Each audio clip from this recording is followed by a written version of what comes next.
You just go back So to those weird. bans. They worked the first time. Just go back to them. I absolutely hated the 3 jungle bans. I originally thought that Renegades had done it because it seemed like a great strat against Shrimp. Right, I was had the like, same wait a idea. second. And then I realized it was That's Coast not right. panning Coast up their did that own to play pool. themselves. Yeah, that was strange. So far we are actually exactly on the same bans. Olaf Sivir have banned all 3 games by Renegades so far. That was standard.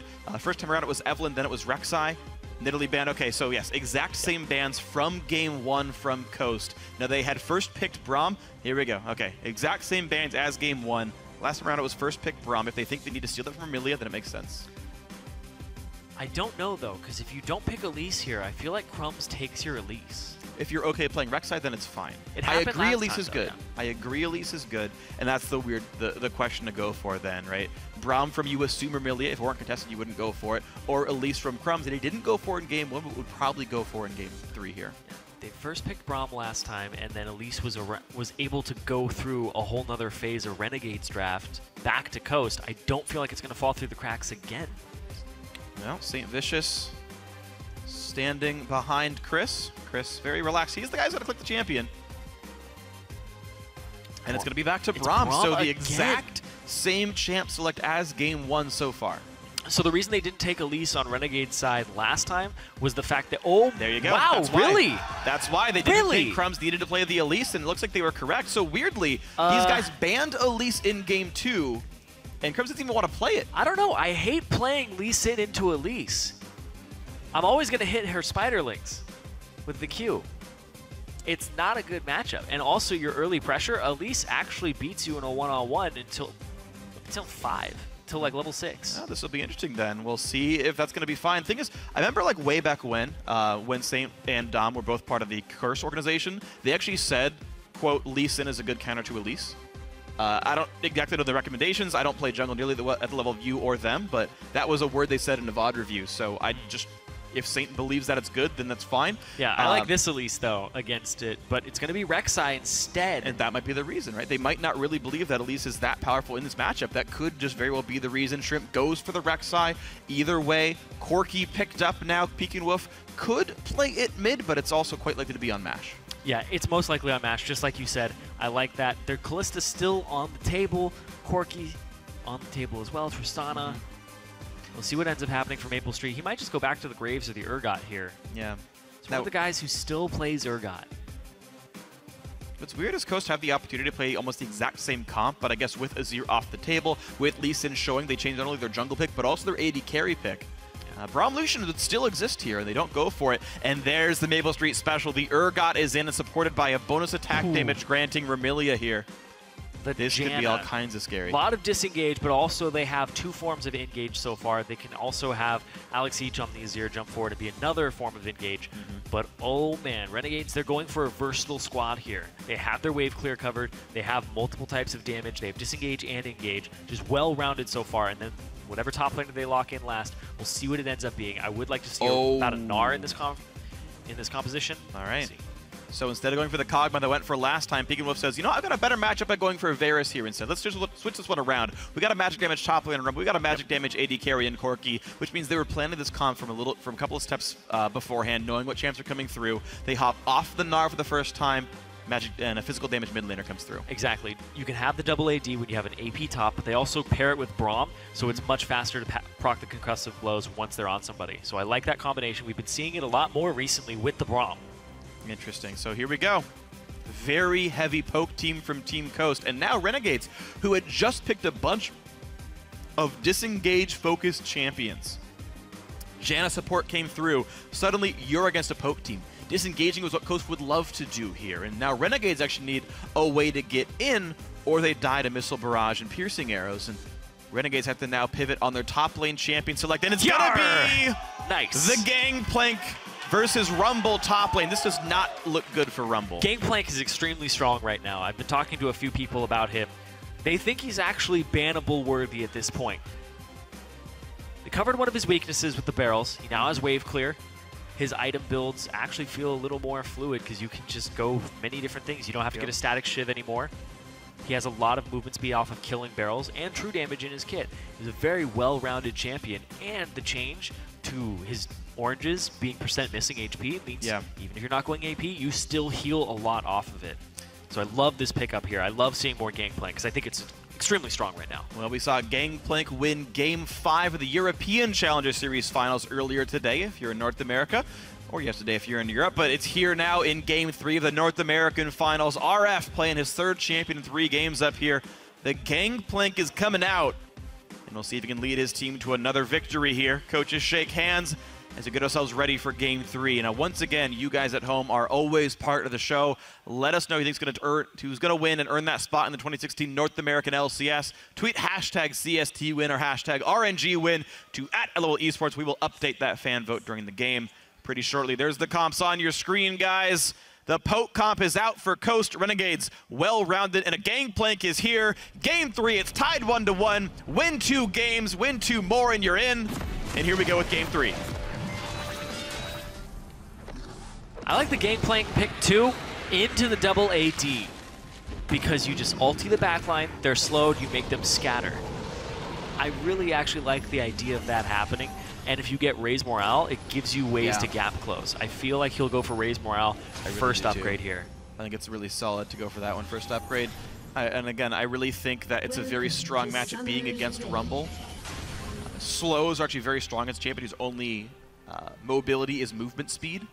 And Chris, being melee, will have a hard time getting rid of the barrels that RF can set up. This could be very difficult for Chris. Now,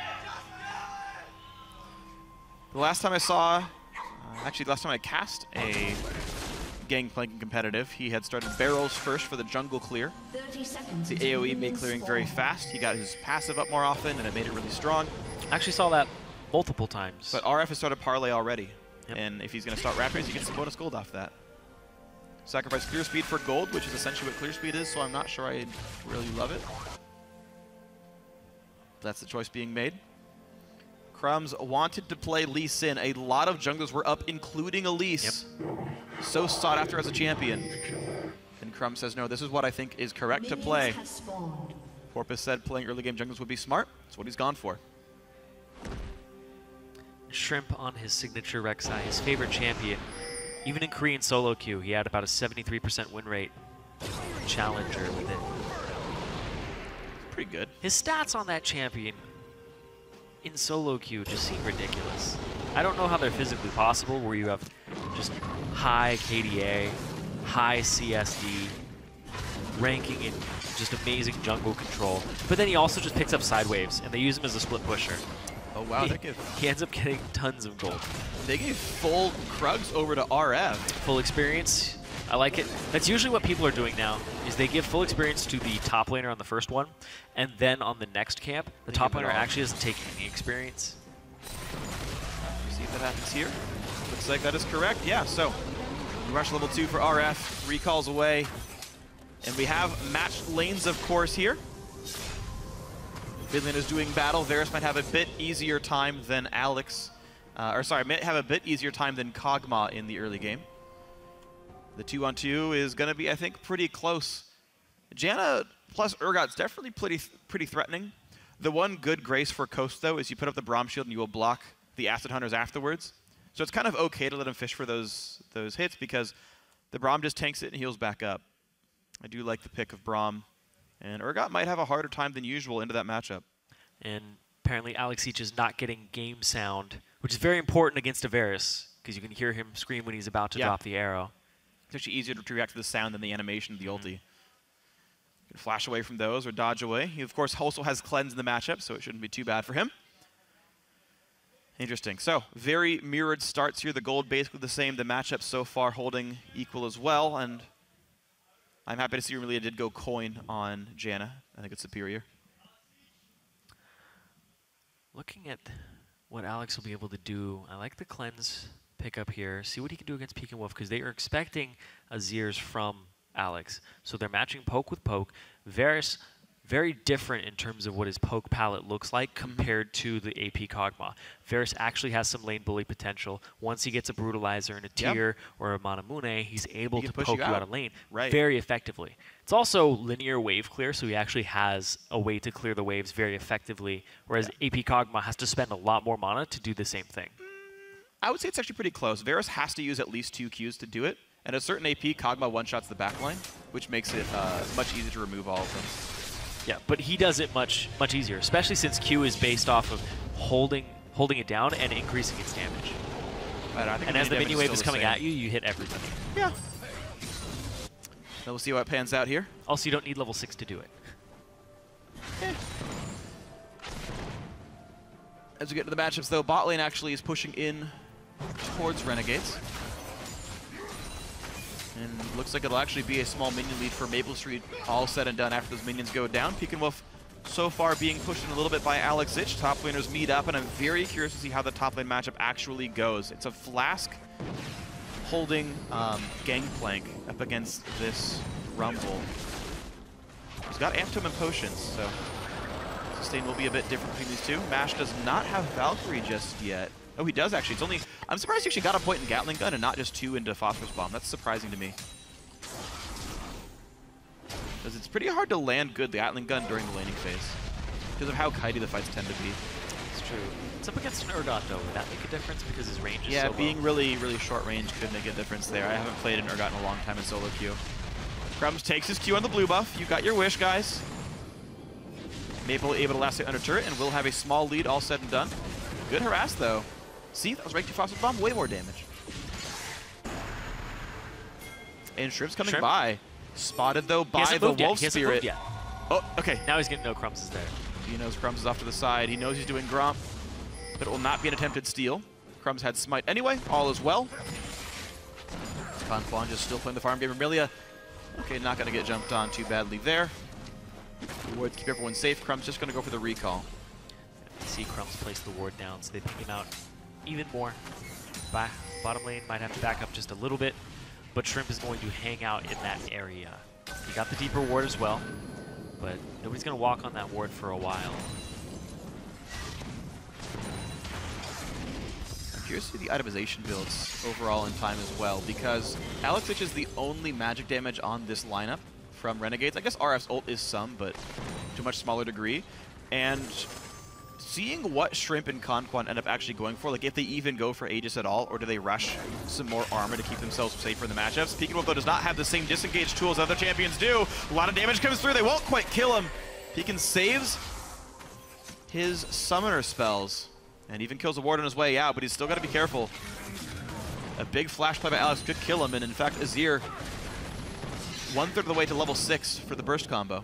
And you were talking about builds. For Shrimp, he usually goes Cinderhulk into Black Cleaver on his Rex side. Interesting. He's very big on the Black Cleaver. I actually started adopting it in my own games. It makes you feel very effective regardless of who you're hitting. And instead of buying a locket, you just go very selfish. It feels good. It feels good, man. I imagine it does. Well, there's not enough magic damage threat, then all will be well. We'll see if Alex can get poked out of lane and the farm can be denied. Also, I like the effectiveness of doing the AoE shred in the middle of a team fight. True. Because when you unburrow, that's W physical and damage, your Q will do it. so you're just boom, and then you get to do AoE shred. So it makes you effective in team fights as well. Well, Shrimp looking for the gank in the top side here. It will delay Chris's level 6 by a bit, though, with all the XP being leached rather, as RF will already have his ultimate here, but is now pushing down in. Lee Sin nowhere to be seen on this side. So it looks like Shrimp, though he was not going to get counter-ganked here, he's going to go away from this one. Crumb's still hard farming, and actually these junglers are actually 200 gold apart in farm right now, though the CS looks the same. Shrimp's had higher quality camps. Yeah, he got the Scuttle Crab, the bot side and the top side already. It's a big deal. It's about 160 gold for 2 CS. And, oh, they were one hit away from the stun. Maple will take the chunk of damage, and we're seeing this lane start to finally pay dividends. It's a bit mixed, though. They could have pushed it a bit harder and actually landed a lot more damage there, but kind of limped into that at the end for Coast. It's also a little strange to see Vermilia on this. On a non-playmaking support. On this support, yeah. Usually, she's in charge of making the plays. She's in charge of starting them off on the right foot, getting the pick. And Janna is about as far away from that as you can get as a support. Yep. The team can grow in strategies. Ooh, nice. Oh. Chris kills the barrel. That is huge. That would have been a massive trade for RF if he had gotten it. And actually, the minion farm still staying very close to equal here. Chris holding up in this battle. But keep in mind, Gangplank's trades get better at level 11. I think it's 11 or 13. Barrels tick down very, very fast, and it gets much easier for Gangplank to use them in combat. Yeah, it's usually 13. Yeah, I think that's the tick for the E. Chris once again looking to make the plays, can't land the slows. RF still safe. And just playing the parlay farm game right now. Gold earned by parlay is 146, so that helps make the gold disparity what it is. Peek and Wolf doing a much better job in the mid lane now. The poke he's getting on Alex, and even getting ganked, Peek and Wolf has survived them without losing summoner spells. Ooh. Really slick by Crumbs. He dodges the pink ward. Chris will not see this coming, but he's recalling anyway. This is so fortunate. There's 1 second to go for this one. They know that Shrimp is at the blue too, because Peek and Wolf is leaving the lane right now. They know he's on that side. Such convenient timing by Chris. I can't imagine this was on purpose for anything other than he had the money for the boots and the haunting guys here. And it just dodges what was a super great setup by Crumbs. But Crumbs loses some effective jungling time. He just goes back to his red. 300 gold down against Shrimp right now. It's making up for the fact that Gangplank's getting farm and that Janna is...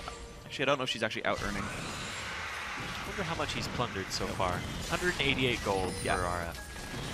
Yeah, RF is basically making up for the fact that Shrimp is out farming.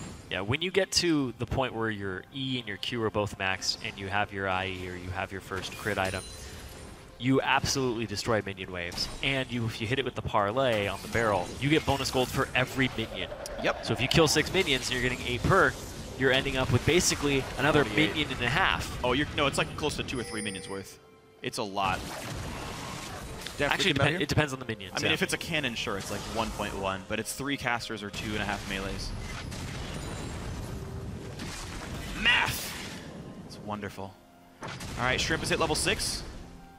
Yeah, he's 7. The bottom lane's level 6 on all sides here, which means you got Rocket Poke, but you also got the chance to go for the big swap plays. Maple Street ulti into Janna ulti means you move about like 1,200 units away. And that could be pretty rough for the target of the affection of the Renegades duo lane. Shrimp not spotted by wards on his way around, looking for the gank, but can't find one. Has a pink ward, will not find a place to put it yet. They're going for the blue, because Alex each left lane. That means Crumbs is on the bot side as well. Coast are making very, very slow progress on the bot lane. They've been pushed up to the turret repeatedly, but they're not really getting a lot of damage down. It's still at 1,500 of 2,000, that bottom lane outer turret. Not a lot gained. Shrimp with a moderate trinket ward. Still some poke comes through, and honestly, with Ura not having backed yet, he only has so much sustain. Shrimp. Easy. Conk Bump puts the shield up. No Q's possible. Gets the scuttle, backs up. Crumbs and Shrimp see each other, and then they go back to farming. I have to say that when it's a Rek'Sai that's looking for this farm-heavy build with the Black Cleaver, which I assume is going to come in next, versus a Lee Sin, I give the edge to the fact that the Rek'Sai is just being able to farm. Yeah. So far, no pressure yet from 170 damage after the scrap shield, and that's before Sheen as well. Yeah, the fact it ignores 60% of your armor is huge too. The barrels are ridiculous. They're very, very strong. Chris, once again, will be ulting the top wave and recalling back. This time around, he is not dodging a gank. Crumb's going to try. Ooh, oh, wow, he's right just out of range. Out of range the turret, but Peek and Wolf still gets a lot of damage down. Good dodge by Crumbs. Right out of range. If it had been a flash turnaround R immediately, yeah, could have been able to pull that off, but still, he gets out alive. He gets out A-okay. They get a dragon for it. Oh, and Chris stayed. So that's just Chris without an ultimate now. That's actually a risk to be in the lane at this point, because he knows now he cannot fight back against RF cleanly. And there we go. 229 this time around as Parlay's leveled up another point. That's such a strange position to be in, too, against Gangplank. When he puts a barrel on top of you and you decide not to hit it. He didn't have a chance to. But he was on top of the barrel, right? It has 3 hits and it's ticking down slowly. Your chance to hit it is you time it correctly as it's coming down. But if you walk away from it, all he does is throw another barrel on where you walked to, and then he just hits the one that was low HP. It's, especially as a melee top laner, it's very punishable Yeah, you have to play the last hitting game on the barrel that time. If you get it wrong, Gangplank just does a giant trade to you applying his passive. It's much easier to play out on somebody like Gnar, but when you're playing the Rumble, it's pretty bad. This is big though. Crumbs, you heard the crowd ooh, he missed the sweeper on that brush, just on that ward. So Crumbs does not know he was spotted doing that. All in all, doesn't mean much. Shrimp once again is going to get this top scuttler. He's doing a great job of taking scuttle crabs. Yep, still 280 gold up. Yep. And Renegades slowly building their lead though, even though the minions in the lanes look very close to the same. It's actually RF, partially from the Q passive, but partially just out CSing, getting ahead of Chris. This Gangplank counter pick is working out very well against Rumble. I think Chris is doing a good job of holding up in a lane that I feel like is really difficult. But it's still a lead growing for Renegades here. I like what RF is doing. Just tiny little Gangplank things. You can kill the barrels for faster movement speed. So what he's doing when he runs back to lane is he has barrels set up so he can kill them on his way back. So he's getting the extra movement speed and getting back to the lane in a much faster manner. Yeah. And also the reason people go Trinity Force on him isn't just for the parlays anymore. The barrel, when you hit the barrel, it amplifies the damage and radiates that out. So if you Trinity Force proc a barrel, it does the Trinity Force damage to everything around it. And once you got Triforce, your barrels will now one-shot caster minions, which just makes ridiculous wave clear power. Peek and Wolf gets ulted for I'm not sure what reason. Oh. And oh god. Wasn't paying attention. I think he might have put on his minimap on accident in the trade. But that's oddly aimed because it was like right on top of him, so I don't know for certain. But it means that Crumbs, though, is going to get for the blue buff steal. Look for that one. It looks like it'll be clean, but that means Botland's going to get pushed on, and RF is low without ulti. Here comes the play. They knock up Maple Street. Janna ulti pop, buys a lot of time. In goes Mash. He gets swapped, but Maple's going to get stunned. There's the first blood picked up. Maple's got to run away, or Maple's dead, but Mash has to run away, and a third kill picked up, and the tank is Shrimp, and Shrimp will die, but it is a 3-for-1. A 3-for-1 is massive. That just seems big worth right there. They got the TPs too. All you have to do is worry about this mid lane. Crumbs is near the mid lane. This has been the bane of Renegades in their losses against Coast, is Crumbs tries to camp the mid lane, but Coast is playing to the side lanes. Peek and Wolf is actually the scrap lane. That's why they like putting him on poke champions, because all he does is wave clear. It's frustrating. You can't make a play on him unless you overly force, and then they play to Chris. They play to Mash. Yeah. So, wow, Coast ballooning ahead now off of a great bot lane gank. They saw Crumbs. They knew it was outnumbered. Beautifully played. TPs to the Rek'Sai tunnel. I really, really like that. The fact they're able to take advantage of that interaction. Mash gets out okay. The only person who goes down here is Shrimp, the sole tank of the turret near the second half of the fight. But you know what's funny is, not that I want to blame RF, but his teleport only became a trade kill. Yes, him showing up got the kill on a Shrimp, but he died for it, and he, you know, trade kill though. Just traded. They swapped him up to the top lane. Mash is here. He's got a flash right away. Wow, he's got to be so afraid of this matchup now. And I love that Coast are putting a ranged champion up against this this Gangplank. But in 2 minutes, Dragon comes back up. Coast got the first one off of a nice sort of sneak by Shrimp, while Crumbs is doing other things. I think he was ganking mid at the time and blew Peek and Wolf's flash, but now we have mismatched lanes. Maple Street has Brutalizer, Manamune, very scary. Trinity Force Corki, they're going to drop this turret like a hot potato, and we'll see if they can get much more. Shrimp again gets Scuttlecrab topside. They're pushing much faster. RF can kill Casterman though with an EQ. It's true. Now that he has his Trinity Force completed, they get the turret in the bot lane though as a response. Shrimp almost with the Black Cleaver. It's the no Sightstone, Black Cleaver build. Why not? I mean, they're pushing so much faster. He's just got more damage on this Rek'Sai than Crumbs has on the Lee Sin. RF has to be afraid.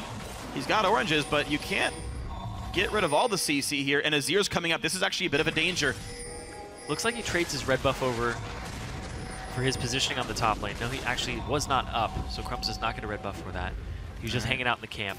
Coast don't find much just yet, but now they got 4 guys towards the mid lane here. It's the only outer turret that's up for them, Crumbs so coming up. Put pressure on it. They have to watch this flank, though.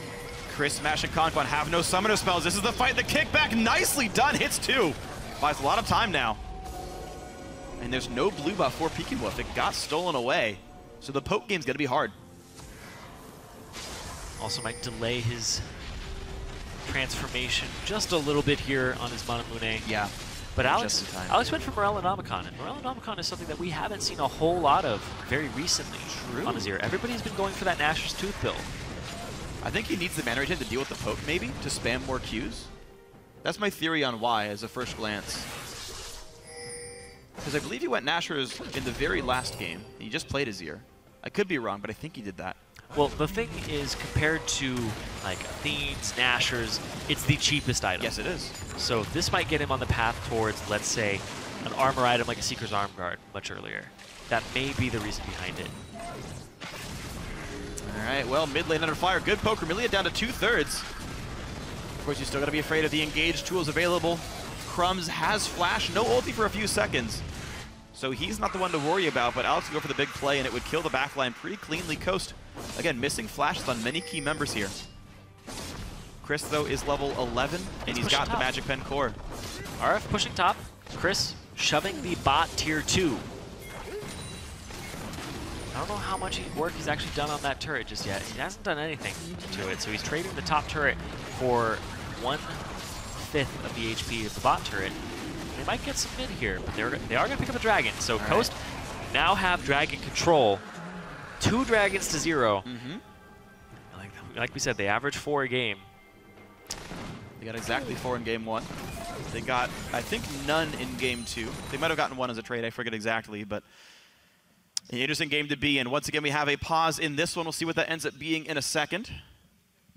Last time it was Alex having an audio issue, and we'll see what that ends up being here. But this is finally actually a close game between these teams. Game 1 was a severely misplayed lane swap by Renegades and a well-played one by Coast to get a huge lead, and Chris snowballed. In Game 2, much better lane swap by Renegades, bad dive by Coast, stomp of game as well. Game 3 here, the lanes were equal.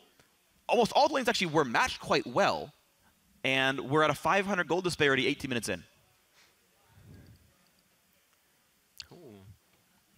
1,000 gold disparity, but still a very, very close one here. And it's RF getting a lot of damage. Trinity Force with BF Sword. Scary, scary threat here. A lot of power spikes are in already with the Black Cleaver and Trinity Force done, though, as well. Yeah, the Black Cleaver, 4 Shrimp, typical build, no Sightstone, just purchases those wards by hand. We're actually finding out that the problem is RF cannot purchase an upgrade for his ultimate. He has 530 Silver Serpents, and he's unable to, so they're going to restart the client, see if that helps him out there.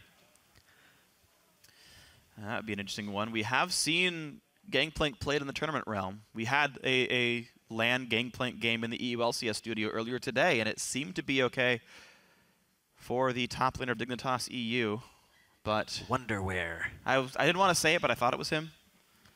Yes. Well, he's in the EU LCS now. Yeah. You got to know his name. You might draft him in fantasy one day. Maybe win a league.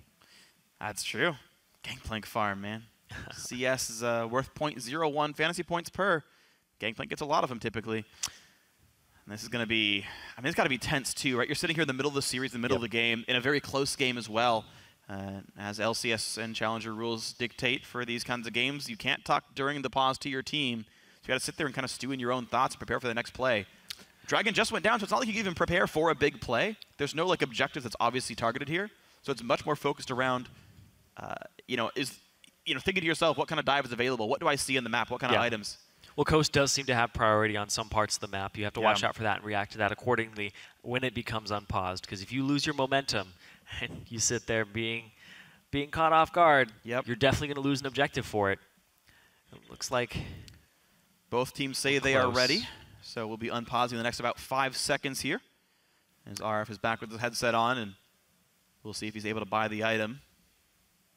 I don't know what would happen if it was unavailable to him, but we'll see if that does become a thing. We are unpausing the game, and we're going to get ourselves back into Game 3 here, a very close one between Team Coast and Renegades. And we'll see if we have a pause again, or if RF's going to be all right. He spotted it. He was able to buy it, and he went for Death's Daughter first. So he has the true damage Mega Cannonball after about a 1/2 to 1 second delay when his ulti gets popped in. The last Gangplank we cast, actually, they went for everything except Death's Daughter on the champion, so. Yeah, Death's Daughter seems to be the one that people go for when they want the damage in the solo queue. And then when you have Rally, the Morale, that's the one that people go for when they want to just have a team fight. And then the extra waves, a little extra damage, but the true damage. It matters in a team fight that stays, right? Like, they all have different contexts. Yeah, I feel like the Raze morale would probably be the one to go for. In this scenario, I know you talked about it in the pregame. I do agree that probably in this scenario, it probably makes the most sense. They all have their strategic niches, and RF went for the burst damage one, which could work. If you burst someone out, right, on an Urgot swap, you can guarantee it lands. There's some interesting things available no matter what you go for. Conquan and Mash have been sent to the mid lane, as top outer and bottom outer are already dead, and Bot got shoved in really hard, so there is no Maple Street around. Shrimp will recall. He's got the ulti up. This turret's losing more and more health. Conquan saves the E for later. Keep his team alive. And there we go, all 3 outer turrets down. Oh, spotted by a ward here. But this could still be a scary thing. Chris, what can he do about this one? Gonna get kicked around. He will dodge the true damage. Pops the ulti in. Shrimp's coming, Shrimp's coming. Damage on RF. There's the knockup. There's the kill. Holy cow, they killed them both. And Shrimp killed them both. Took it to the high economy jungler. Taking credit for all the work that Chris did. He was burning them. But Shrimp, he just loves that gold. He's got to get them kills. Chris played that so incredibly well, but now Shrimp is the richest man on the Rift. He's 1,000 gold over almost anyone now. This Rek'Sai is ahead, and he showed up to a gank that they didn't, a counter gank they didn't see coming. Yeah, he's also 30 CS over Crumbs, and he's taking his red buff. Yup. This is what Shrimp does. He gets the kills. If he kills you as the jungler, he takes your entire jungle. You see him checking everything on the way out, making sure that side is just gone. This is the kind of game chat wanted to see. Here you go, buddy. Here's how the game plays out up against Crumbs. This is what we normally see from Shrimp. For those of you who have not been watching the regular Challenger season throughout the year, this is like every Shrimp game ever starts exactly this way. Yeah, 100% kill participation, steal the kills, have a lot of farm. They see Crumbs coming, but luckily, Shrimp is on this side of the map. Nice equalizer. The overheat during the Flame Spitter. Flash knockup, can't even do anything there. And he also gets the flash from Crumbs, too, at the very end. Crumbs really wanted that last kill. Yeah, unfortunate miscommunication or a small misplay by Renegades. The ulti was not quite right aimed by RF. He missed pretty much the entire thing after the Crumbs kick. Thought it was going a different way, went towards the wall, not down the lane. Just unfortunate there. Renegades lost a bit of damage. It might have made the difference if the Death Fodder hit. And Chris actually just flashed the opposite direction to the top brush, which I thought was honestly the most optimal flash. It was make them good. come into the other brush, into you as a Rumble who's overheated with your Flame Spitter going on. Really well played. Did ridiculous damage, and now he's got the Liandry's Torment done. He was already choosing to stop at just the Seeker's Arm Guard because he already had the Blasting Wand, but the Liandry's Rush very strong on Rumble now. The bonus AP actually a really big deal. And I feel like, oh, early smite by Crumbs. Shrimp steals it away, and yet again another Scuttler goes to Coast here. They're already 2 dragons to nothing. They're already 5 kills to 1 as well. And it's taken a much longer time, but yet again, Coast have a very solid mid game. Yeah, if you just look at the gold, everybody's pretty much even, except for 2.6k in Shrimp's favor. Yep. So Shrimp is pretty much the gold lead at this point. There's a little bit, it's like 300-ish down the line. 300, right? And then it's 2.5k. Yeah. He's a monster. He is a monster. We'll see what he goes for next. Did go for Ninja Tabby. I asked what items they would go for with only 1 magic damage threat. So far, no Aegis anywhere. Actually, Conquan rushing for the upgraded face of the Mountain Shield, so even he will have more income coming in on this Braum. And so far, the 1 dive that Coast has gone for succeeded. The 1 gank, well, multiple ganks I guess Renegades went for. None of them turned out all that well for them. Farm and gank pressure both going Coast's way. And you know, honestly, Renegades have less playmakers available now. Alex Ich has not been able to break into Peek and Wolf. Peek and Wolf done a great job of playing safe. I mean, that's Peek and Wolf's job. And yeah, Remilia not on a pick support. Thresh got banned away. She did not pick something aggressive. And then Janna's letting Maple get farm, but who cares? At that point, though, you have to enable Crumbs to make these plays, but it's so risky to make those plays. It's always risky. You can never, I mean, you can sometimes, but a lot of times you have to go for a play and you maybe just hope the jungler isn't there. In that case, they chose wrong. I think they also underestimated Chris's damage. But it also changes the way Remilia moves around the map. Normally, when she's on Thresh, she'll come down the lane, she'll get the hooks. Yeah. Now, yeah, the impact of the roam is much lower, so you roam much less. It's a valid point. Talisman essentially already done. I really like this. I love this first item on champions like Janna. It gives Renegades some more of that move speed, right? They need to get into the poke comp, and maybe the champions they picked aren't going to work for them because of that, right? Urgot, Janna, Azir, not the best engage tools, so Talisman of Ascension comes through. So Gangplank ulti with, I hope Raise Morale next might come through. And then maybe the way to start these fights exists, as Coast have a strong poke comp. They've already got their early kills. They've already got map control. Dragon number 3 is coming up. There are no wards over here at all. And Renegades don't even want to try to stop this. The third dragon for Coast. Absolute control of this objective. I mean, it's going to be a 37-minute Dragon 5. It's just how they like to play League of Legends. Shrimp gets ahead. It's not a bad thing. It's strange because normally when a jungler's taking all the kills, you're sitting there saying, well, that could have been a 5-0 top laner. Yeah. It's like, no, Shrimp has a lot of effective actions per minute. He's able to actually go into the jungle, contest it. He treats the other jungler as basically a laner. So when he has a gold advantage, he's always pressing that gold advantage against another person. Yeah. This is actually very interesting. It's a style we've seen actually become much more common this season because of the dragon changes. And you can see this is not a very good win condition, but many teams have actually been playing their style to be, we're going to aggressively acquire as much farm as possible. We're going to play very defensively with multiple wards, and we're going to play just for dragons. And it will continue to grow you a gold lead. And if your ward control is good enough, there is no easy ganks that can come in to upset those lanes. And if you just slow burn gold advantages, and you slow burn the dragons, there's theoretically no way to come back as the other team unless you misstep. Coast very frequently don't misstep. If they do, though, they got themselves some insurance. Yeah. The gold lead's not that huge, though. It's only 3.7, right? They're not really aggressively looking for turrets. They're trying somewhat. They're poking, but they're not really diving that hard for him. Chris making waves in the top lane, but goes to put a ward down, then comes back to push the turret down. Turret's very low. They also have the split push going on. It's the 1-3-1 that they like to do when Shrimp has Rek'Sai. You're going to see Shrimp's farm numbers go up at a very steady rate now and have a larger advantage over Crumbs because he bounces between bottom and mid over and over again. He'll take the camps in between on his way there. Yeah. Another turret going down, just pressing the advantage. He also has the locket completed now, so he's giving his team that magic resistance against Alex. All right, he got it as his second major item after the jungle enchant, and Shrimp now playing for the team. RF's around, will not get to stop much. Gets a pretty big barrel though, and Pekin Wolf. That was nice. Lost 900 health off an Infinity Edge Trinity Force crit from Gangplank. If he manages to get 2 of those, it's 30% chance for each one. He could just wreck the back line here. Yeah, just for reference, Pekin Wolf only has 1,700 HP. Yeah.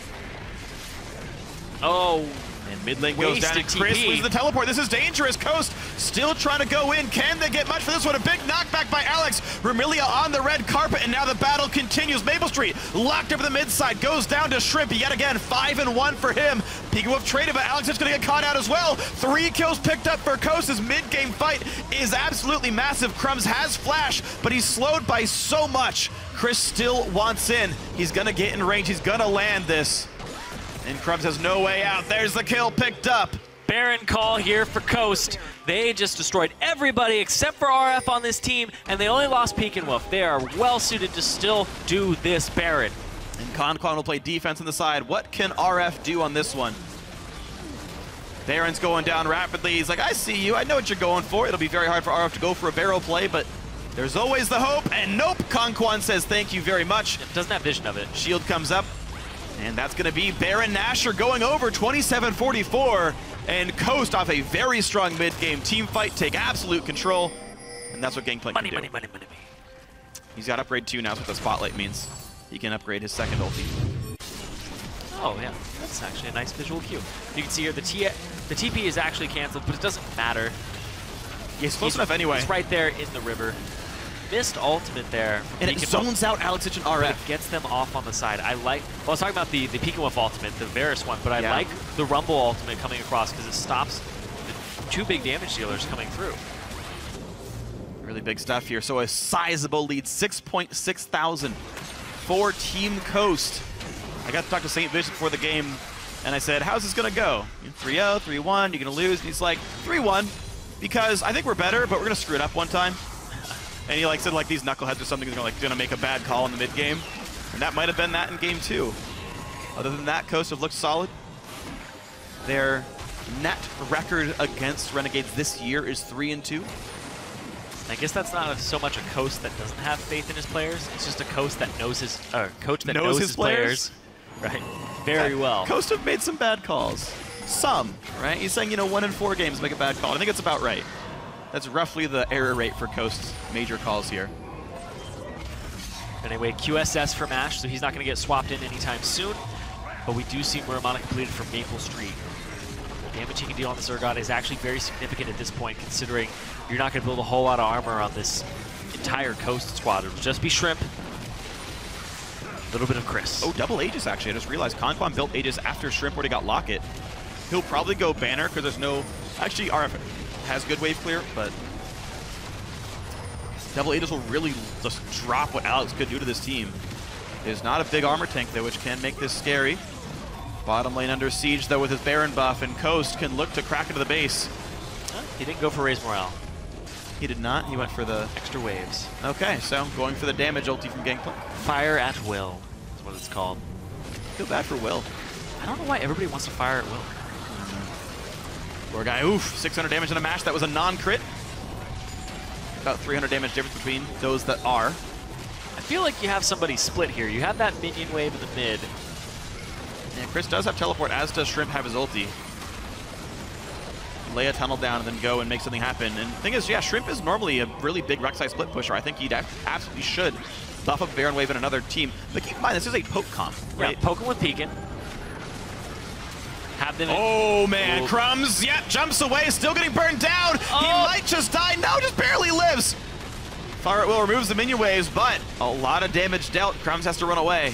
That's really big, though. And that's the ultimate from RF and the ultimate from Vermilion. The disengage and a big part of their engage and keeping themselves safe. Chris used his, though, and Peekwolf also does not have his available. I mean, those are pretty much the two major combat ultis. Shrimps doesn't do anything in a fight regardless, and Mashes doesn't have a cooldown. So Dragon number 4 goes through pretty cleanly. Next one respawns at 37 minutes. Coast still struggling with closing games out when they have a large lead. They rely on Dragons. Dragon just seems to be the win condition for the Coast squad as a whole, this objective control that they fall back on. But the thing is, with only one Sightstone and only one upgraded warding totem on the team, they actually can't keep the ward game up as much as you would like for a comp like this, for a game plan like this. It absolutely can get picked apart if that good play happens, right? A flash Lee Sin kick, a flash Azir knockback, a flash Urgot ulti. The playmaking tools are available if Coast missteps. And their ward control is only so good. They have literally no wards on top side of the map at all. There are 3 wards in the right jungle. Those are the only aggressive wards they have.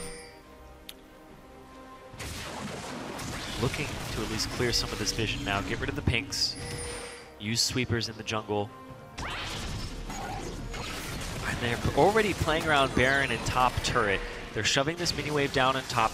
Crumbs, he's going to try to section some people off here, but they're just going to go around the long way. They're going to make sure that they can get to this turret in the top lane, slowly but surely. And they're ulti to the other side here from Shrimp. This is a bit of a risk. This just means he can't go to the other side of the map with an ulti. This is scary, then. It could be a 5v4. This is that kind of play that could happen, and here's the ulti. The haste coming in from Amelia, hasting up her team, and now Coast are stuck in a 4v5. Can they navigate? They have to land the abilities. But they're not landing any of them. They burned the Varus ult too soon, and when are they going to jump on? Mash gets away from Crumbs. A big knock-up comes from Braum, and Crumbs dies right away. They trade back for Peek and Whoop, but now it's a 3v4. The Rek'Sai is still pushing bot lane, though. If Renegades don't win this fight, they lose their base. The turret's down, and they've got to run away. Big poke comes out from Mash. RF still on the run. Not going to land any more barrel damage. A 1-for-1 plus the inhibitor turret going down. That's a huge win for Coast. Could be they more. might get more. Exhaust on Maple. Remilia still has her ulti, he has though. swap. Yeah. And he gets the inhib. Wow. Whoa, looking for Alex, too. He's into him aggressively. Not going to get him. Coast navigate a 4v5 and only go 1-for-1. That was tenuous, but it worked out. Crumbs has so little money. He's 5.3 thousand gold behind Shrimp. To be fair, everybody in the game is behind Shrimp in gold. But he has as much money as Conquan. Conquan is objectively richer than Crumbs in this game. This is not the kind of game Renegades wanted. The early pressure did not come out from Crumbs. So Coast were able to avoid just disaster in the top lane. But this is a strategy they just banked on. They threw all the cards down, said we're either getting that top tier 2 or we're getting bottom and we're going all the way for the inhib because somebody would have to match them there. You saw their team fight. They only went 1-for-1, but they got control of Baron. It's the opposite inhibitor from where Baron is. So now RF has to shove this wave out really hard in preparation for the 35 seconds that Baron is up in. And Baron will not be up at the same time as Dragon. We got at least a few minutes in that one. 3 minutes till Dragon respawns, so plenty of time to work around this Baron instead. Crumbs has already stolen 1 Baron this series. Coast should be having nightmares of that one, even though they did win the game. We'll see where they head for. Of course, bot lane and Hib being down, it just means it's an RF free farm fest. He's got a global ulti as well as that global teleport. He's fine to stay down here and acquire gold. Baron in 10, the setup is here. RF in the bottom lane. Chris with his teleport, but they've already pulled him towards the pit. The Renegades already have good enough wards to make this Baron bait not very likely. The jungle itself is safe for Renegades. They don't see into the Baron pit itself, but they see Peekaboo hitting it. Exactly. This could be easily defended. Big ulti comes out from Gangplank that buys the time. TP comes out from him as well. They can focus down on GP. He actually teleports in and flashes right out, sets up the barrels, looks for the play, does not get a lot of damage out of it. But Baron's going to go down and get picked up by Renegades. RF, the best actor ever, gets picked up, but who cares? 2 kills, though, is still pretty good. Keep in mind, bottom Hib is dead. We're really trying to run. And maybe Coast can get more out of this one. Can they pressure mid? Yeah, they stopped doing the Baron at 3,000 HP. Oh, other side. And they're going to catch Vermilia. Q? I don't think she can get away from this one. Now, no. Okay, Coast really want the kills, but there's 2 people dead. You can kill the base. Oh, they barely get the kill. The chase does work for them. 20 seconds of the respawn. 5 versus 2. This could be inhibitor going down. And then Dragon's up in 115. But that's a Baron buff on Renegades. They now have better ways to keep the siege off. Not anymore. Alex Edge gets hit with the ulti, cleanses out, jumps to a minion, flashes as well. Now Crumbs still getting hit up. Takes a lot of damage. This will mean the inhibitor going down. I can't see this not happening here. And Coast will break the base. They will not stay for the inhib, though. They're afraid of the respawns. Rightfully so, but they give up the Baron again. They pulled out at 3,000 HP. I'm sitting here going, it's an Azir who's just going to hit it 4 times. Yep. Gonna happen. So once again, just like last time, 3 kills for Baron. Before it was a flash Nunu consume. Okay, that was cool. This time around it was RF pulling the team away. It's a wash as far as income is concerned and the Baron being up there. Yeah, they got 3 kills and a turret for a Baron, just like last time. Yep. But I mean, you said they might be having nightmares about the Baron steal. I feel like Coast is now at the point where they're like, all right, when we have a large enough lead to do Baron, let's just do Baron. If we lose Baron, you know what? That's an omen that we're going to win the game eventually. It's just all part of the schedule, you know, 10K gold lead. And Shrimp pulls off late here. Yeah, well, he's looking for the E, and he's also slowed, too. But look at this, 3,000, it's like, oh, well, we should probably just kill this thing. Yep. Really good Rumble ultimate. Yeah, his ultimates this game. Chris's ultimates. Freaking solid on this champion. This is Dragon's up. Fifth Dragon. This is huge. If Coast get it, they're massive. If Renegades get it, they get a ton of stats in.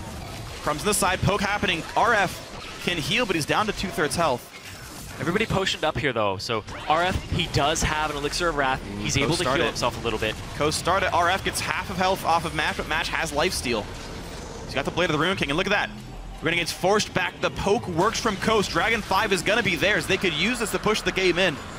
Baron buff only lasting about 30 seconds longer on Renegades. Mid inhibitor has no turret left. This one's going to go down easily. Yep, when you have disengage on your squad on Renegades, there's no way they're going to fight you there. They're just going to poke you. It's very difficult to get to Peekaboo with this composition. He has to misplace himself. And here's the push on in. Inhibitor should be cleanly grabbed. Renegades should not fight without a turret. Oh, he did it! But they want to go in. Peekaboo gets knocked in, but isn't nearly going to be enough. Gets knocked up a little, taking some damage from the ultis. They do pick him up. He gets caught one as well. It's a 2-for-0. They take the fight after all. There's the swap. They get Chris. He pops the Zonias, but that'll be the 3rd casualty of the battle. He's got nowhere to go on this one. Coast still doing what they can. Oh, no, he gets out to take it back. Chris with the flash, and now Maple way too far up. These fights are so chaotic. Renegades pick up 2 kills for 1 death. Very solid with the knockback there from Crumbs, the big play. But it's a 5th Dragon, though. And the fact that they're able to actually come out with a teamfight victory because of Crumbs' kickback was huge. But they didn't get enough. Now they got a kill lead off of that one. They got some of the Dragon buffs gone from the team. But you're right, this is still looking like a very solid game for Team Coast. And Dragon and Baron will be much closer in their respawns now. It's going to be only about a couple minutes apart. That might matter a little bit. He did it that time. Flashes to get the kick in the right spot. Hits Peekaboo all the way back, but then Alex able to jump in there. And also, it looked like the Chain of Corruption went wide as well. The Chain of Corruption for Peekaboo did not hit anybody there. Or at least keep Alex out of the fight. Yeah, Chris in a good position, but everybody's backed up because of the true damage burn. And then Maple Street just went off to the right-hand side. I mean, Emperor's Divide is still up, too. If you had just gone back to where Alex Each was. Yeah. Well, Crumb's chased around. Ward hops away. He's safe. And we have a ways to go until these things all respawn. Dragon Buff still has a minute left on the, I believe, 3 surviving members of Coast. You're seeing one of them here. Chris, Mash, and Shrimp are the ones holding it. Bottom inhibitor's back up, mid inhibitor's down. And Shrimp's ulti is gone for the next 28 seconds. So split pushing won't be too dangerous. He can get back into this team soon. 213 CS on him. He's nearly got as much as Maple Street. Yeah, he's the gold leader in the game. 16,000. Still. And now, to be fair, though, RF's really close behind. RF's gotten so much money this game. If you look at the difference between the junglers, Crumbs and Shrimp, it's a 6,000 gold difference. The gold lead is only 8,000 gold. Yep. And Shrimp is full build now. We're nearing full build for most of these players, though. We have 5 offensive items if you count cooldown boots here on Pekinwolf. He's going to poke as much as he's ever going to poke in this game. Mash lands the dragon poke. He's got a blue elixir too for even more of it. He's going to do plenty of damage to turrets. 1,300 damage crits come out from RF if he lands the Trinity Force Infinity Edge proc. Meanwhile, Shrimp Town in the bot lane, slowly making his way. Sure. But the risk is, though, there's nothing for Shrimp to acquire. His gold and XP are already capped out. Yeah, he's just doing minion control, not actually... He's trying to get to that no growth. Yeah, I mean, of course, right? Like, the map pressure matters, but his growth is actually capped out. One day. So some of this gold is going to waste right now for Coast. The lead will grow, but the actual power will not. 8,000 gold apart. Baron's up in a minute. Talisman Ascension pop, nothing done there. Bot lane now under fire, and no one is stopping him yet as RF shows up. RF does match him in gold, by the way. And I feel like with lifesteal and a lot of damage, Gangplank can handle that matchup. As he also has a Last Whisper, which will allow him damage even without barrels. But Shrimp respecting him a whole lot right here. Banshee's Veil popped. Oh, can he duel him? That's the question. He's looking for the duel down there. Yeah, he really wants this one. RF lands the barrels, but goes down to 1,000 health, and Shrimp just will not be stopped here. That will be 2 inhibitors down. The siege continues, and Baron's up in 20. It will be so hard for Renegades to hold the map control to stop Baron. Crumbs is spotted again. Very Crumbs smart. Just can't find a way in here. 2 inhibs down. They'll eventually get this top one just based off pressure. 10 seconds on Baron. Now, do they go for Baron, or do they keep the siege going? This can't be easily defended by Renegades. This turn's losing more and more health, and crucially, the flashes are up for Coast. That's the tool they need to get away from this one. Maple Street locked up, takes so much damage. Wow, down he goes. Vermilion to be the second one. Yes, 2 kills for Chris. They're into the base. This could be the game-winning push. So much damage comes through. There's the 3rd inhibitor. Yeah, they have minions too. Pekinwolf with the flash! Oh, with the snipe from Piercing Arrow. Pekinwolf says thank you very much and goodbye to RF. Only 2 members standing. This will be the pushing win for Coast here. Going up 2-1. They're going to find Alex Ich, knocks him back. Doesn't matter. Nash going to survive, all said and done. 42.5 minutes, Nexus goes down, that's the game. 2-1, and Coast are 1 game away from getting back into the North American LCS. And for some of these members, being in the North American LCS for the first time. Yeah. Shrimp, solo queue player. Pekinwolf, big solo queue player. I've known him for about 2.5 years now. And he's always been trying to climb up to Challenger. I remember him just being around the Diamond 1 level, getting to Masters, and now really showing off here. All right, so a solid game all around. You had Shrimp crushing in farm, taking the kills early on and putting it to good use. He split pushed down, I think, 2.5 inhibitors that game as the rough measure there. I mean, definitely became a scary split push threat. You saw why Rek'Sai is so important on him. And also, he, to be fair, I think got a little bit lucky finding a couple of those counter ganks. The bot lane dive was solid, just straight good play. They saw Crumbs the other side. But the one top side, that counter gank, he was just on the right side. Was fortunate. That was a fortunate gank, counter gank, I should say. And that could have been a very different scenario than if Shrimp wasn't in the right place at the right time. But of course, it did work out. Yeah, it's crazy, though. I'm looking at the damage dealt, and it's a poke game, right? You have a Zir and Varus. Highest damage dealer is Chris. Oh, yeah. Just barely over Pekinwolf.